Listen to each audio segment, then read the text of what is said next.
Hey friends, my name is Altaf Ansari and today we are going to see linear regression in depth.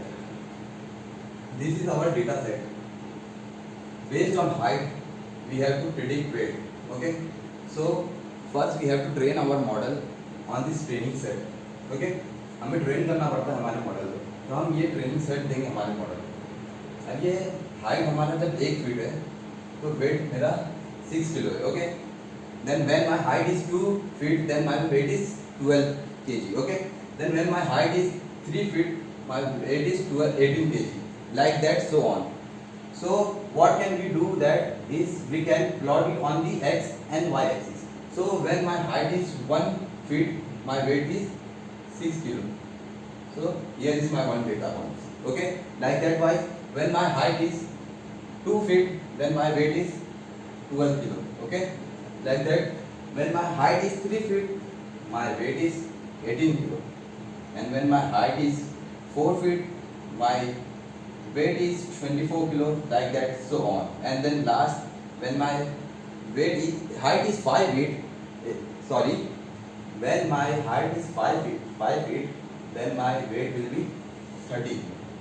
Based on this data set I had plotted that data point on the x and y axis. Okay, ये data set को लेकर मैंने इसे plot किया है इस x और y axis में। Okay, so in linear regression में हम क्या करते हैं, हम एक बेस्ट पॉसिबल लाइन फिट करते हैं इस डेटा पर। ओके, सो इन फ्यूचर में अगर हमें कोई न्यू वैल्यू यहाँ मिली, ओके, तो बेस्ड ऑन दैट हम इसकी वेट प्रिडिक्ट कर सकते हैं। ओके, बेस्ड ऑन हाइट हम इसका वेट प्रिडिक्ट कर सकते हैं। लीनियर रिग्रेशन में हम क्या करते हैं, एक बेस्ट पॉसिबल लाइन बनाते हैं। ओके, हमारे डेटा सेट में एक बेस्ट पॉसिबल लाइन बनाते हैं, तो जब हमें फ्यूचर में न्यू वेट हाइट मिलता है तो उस बेसिस पे हम इसका वेट बता सकते हैं। ओके, समझे? सो ये लाइन का ये इक्वेशन है, y is equal to M X plus C. ये इक्वेशन तो देखा ही होगा। ओके, तो ये y हमारा क्या है, ये डिपेंडेंट वेरिएबल है। डिपेंडेंट वेरिएबल बोले तो बेस्ड ऑन हाइट हम वेट को प्रिडिक्ट कर रहे हैं, तो वेट हमारा डिपेंडेंट है हाइट पर। ओके, तो based on height we are predicting weight, so weight is dependent on height, that's why we are calling y as dependent variable because it is dependent on height. Okay, and x is our independent variable which is nothing but height. Okay, because it is independent, we are not dependent on weight. As we get the weight then we will predict the height. जैसे हमें weight मिलेगा तो हम height को predict नहीं कर रहे हैं, हम यहाँ पर based on height weight को predict कर रहे हैं। तो that's why यहाँ पे हमारा जो हाइट है वो इंडिपेंडेंट वेरिएबल है।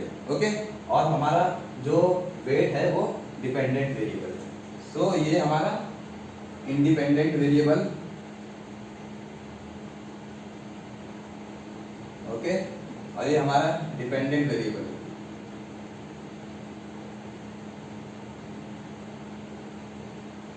ओके, एम हमारा स्लोप है, ये एम स्लोप है। ओके, स्लोप मतलब मैं x में जब मूव करता हूँ तो y में मेरा कितना इंक्रीज हो रहा है। ओके, ये हमारा स्लोप होता है, मतलब as I increases in x direction what value I am getting in the y direction। समझे?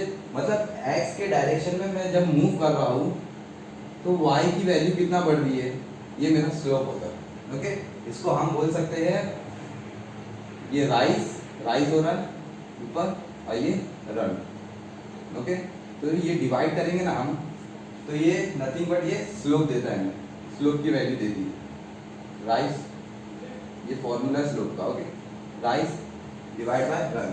तो यहाँ से मैं जब x की इधर 1 बढ़ रहा हूँ तो मेरा यहाँ पे देखो y में कितना इंक्रीज हो रहा है 6 का, तो यहाँ पे जब मैं x में 2 बढ़ रहा हूँ तो y में मेरा कितने का इंक्रीज हो रहा है 12 का। ओके, तो इससे हमें समझ में आ रहा है कि हमारा स्लोप क्या है। जब हम रन कर रहे हैं 1 मतलब x की ओर जा रहे हैं 1, तो हमारा इंक्रीज कितना हो रहा है y में 6। ओके, तो हमारा स्लोप क्या है यहाँ 6 क्या है स्लोप है हमारा। ओके, और c क्या है y इंटरसेप्ट। ये कौन का इंटरसेप्ट कर रहा है y, मतलब जो लाइन इस एक्सिस में पास होके जो गुजर रहा है y के यहाँ से, तो उसको हम y इंटरसेप्ट बोलते हैं। तो यहाँ y इंटरसेप्ट कुछ नहीं 0 है, क्योंकि 0 से वो क्रॉस हो रहा है। ओके, तो y इंटरसेप्ट क्या है हमारा 0 है, स्लोप क्या है 6 है। ओके, तो इस इक्वेशन में, इस लाइन के इक्वेशन में y is equal to mx plus c। Okay, तो हम y निकालेंगे। ओके, तो जब हमें पता है स्लोप क्या है हमारा 6, और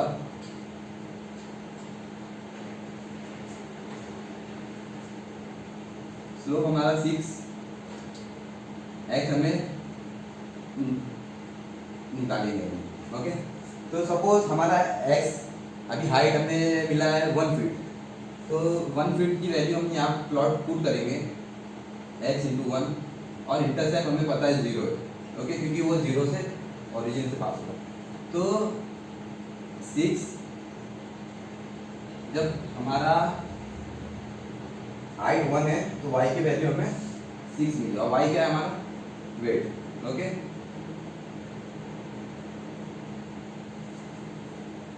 तो वैसे ही अगर हम इस x में समझो 2 फीट है, मतलब 2 फीट की हाइट मुझे मिली। ओके, तो इसको भी प्लॉट करके y की वैल्यू हम निकाल सकते हैं। अभी है m slope, we know that slope is 6।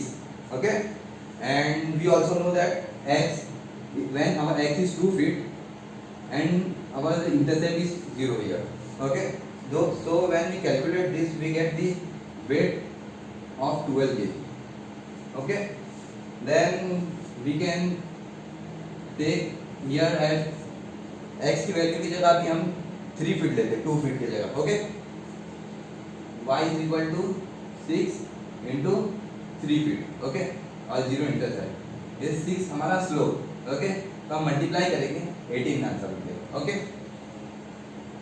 तो हमें न्यू वेट क्या मिला 18। ओके, तो देख रहे हो हमने जब हमने 1 फीट मतलब 1 फीट हमारी हाइट की, ये 6 किलो हमें वेट मिला इस इक्वेशन से। जब हमारा फीट 2 फीट था हाइट, तो हमें 12 किलो मिला इस इक्वेशन की मदद हेल्प से। तो जब हमारा हाइट 3 किलो था 3 फीट था सॉरी, तो तब हमें वेट मिला 18 kg का। लाइक दैट अगर हम प्लॉट और इक्वेशन में मतलब वैल्यू पुट करेंगे, तो हमें जब हमारा 4 फीट रहेगा हाइट तो हमें ये वैल्यू मिलेगा, जब हमारा 5 फीट रहेगा तो हमारा वेट 30 किलो रहेगा। और इन फ्यूचर अगर मेरा 6 फीट आया तो उसको भी मैं प्लॉट कर सकता हूँ। ओके, 6 फीट आया यहाँ, तो ओके, उसको इक्वेशन में हम डाल सकते हैं y is equal to 6 slope है हमारा और 6 फीट। ओके, और 0 इंटरसेप्ट, 36 वेट मिल गया हमें न्यू। ओके, तो हम कैलकुलेट न्यू वेट कर सकते हैं बेस्ड ऑन दैट। ओके, 36 समझे। एक लाइन से हम आगे की फ्यूचर की वैल्यू प्रिडिक्ट कर रहे हैं। ओके, ये कुछ नहीं, बस ये एक लीनियर रेग्रेशन है, इसे ही लीनियर रेग्रेशन कहते हैं। ओके, पर एक चीज याद रखो, इन रियल लाइफ में हमारा डेटा सेट ऐसा बराबर नहीं रहता, मतलब पॉइंट टू पॉइंट हमें लाइन नहीं मिलेगा। ओके, हमारा डेटा सेट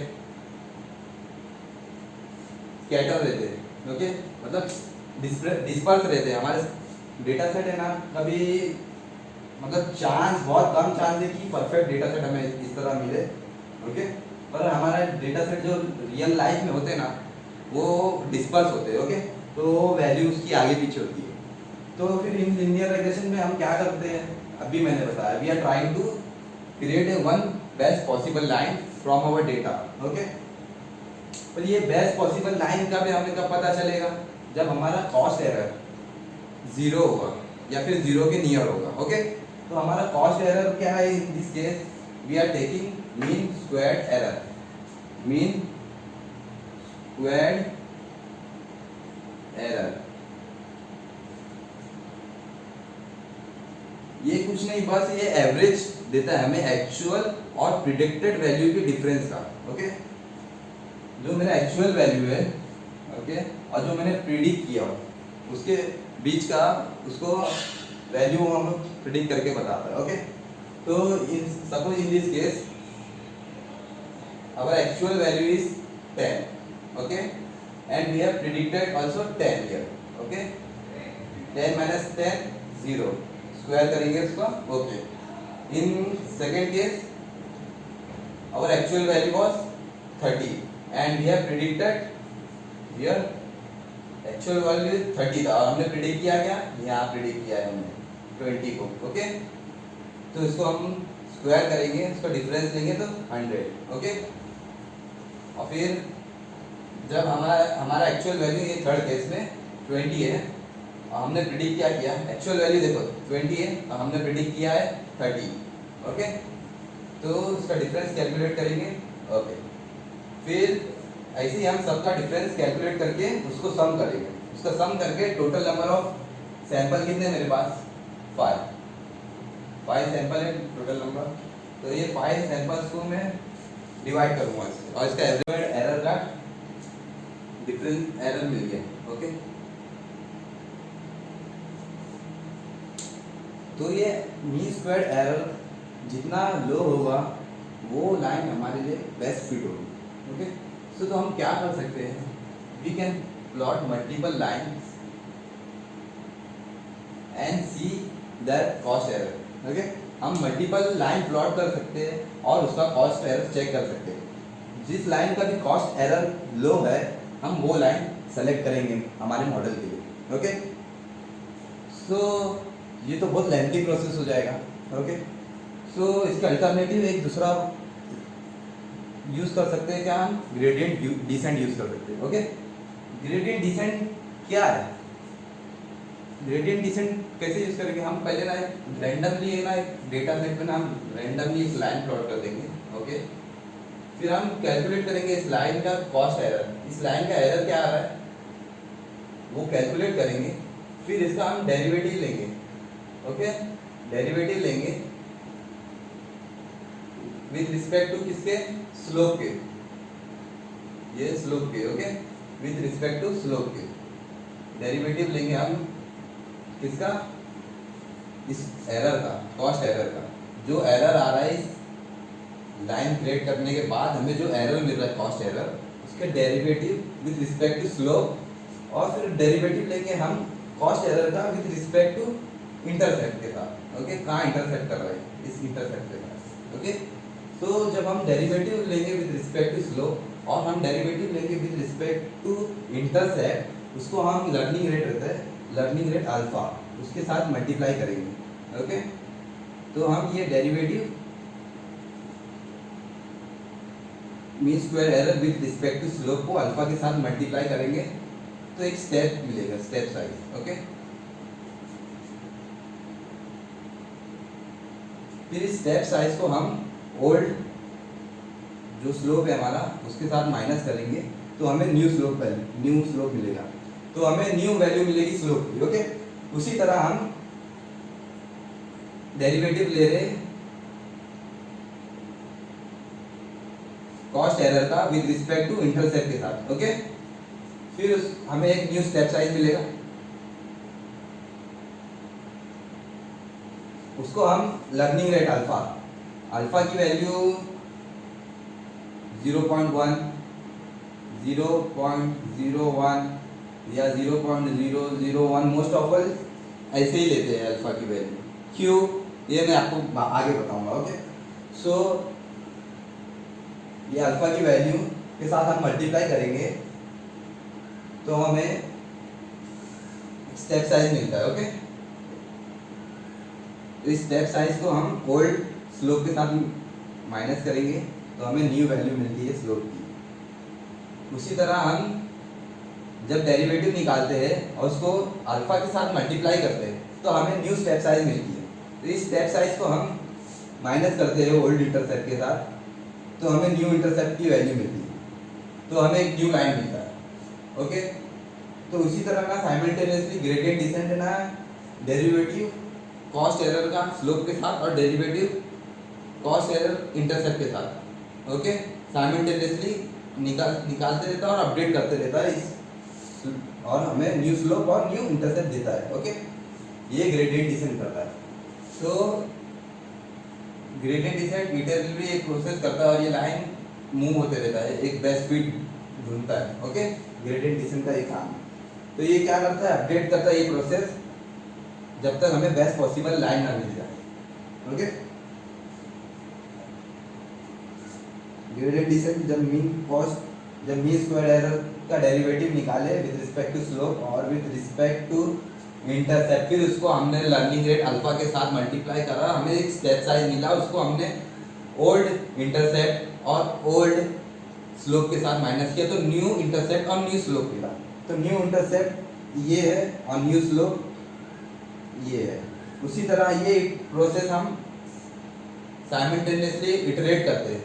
तो साइमल्टेनियसली हम इंटरसेप्ट को अपडेट करते हैं, उसी के साथ हम स्लोप को अपडेट करते हैं, तो हमें न्यू स्लोप मिलता है। तो उसी के साथ हमें एक बेस्ट फिट लाइन मिलता है और एक ग्रेडियंट डिसेंट स्टॉप हो जाता है जब हमारा cost error near to zero या फिर जीरो हो जाता है या फिर वो मैक्सिमम स्टेप परफॉर्म कर लेता है, तब हमारा ग्रेडियंट डिसेंट स्टॉप हो जाता है।